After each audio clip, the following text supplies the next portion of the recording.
Wena usuphupha umlilo ubokwazi ukuthi kukhona ongasahambi kahle ngawe. Uphupha umlilo noma uphupha kuhle impahla zakho, noma uphupha kusisha lapho khona. Ubokwazi ukuthi kukhona ibhadi nje likulandelayo, khona iy'nkulumo ezikulandelayo. If usuphupha kakhulu umlilo, ubokwazi ukuthi into ezoyenzeka kuyinto engekho kahle.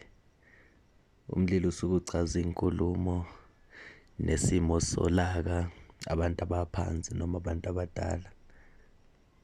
Mengabe sebekhulume nawe isikhathi eside noma uthole ukuthi khona into abazama ukuyidlulisa awuyizwa, noma kukhona into ohambe wayenza base beyathukuthela bakushaya, hhayi usuke usubhekane nenkinga-ke lapho.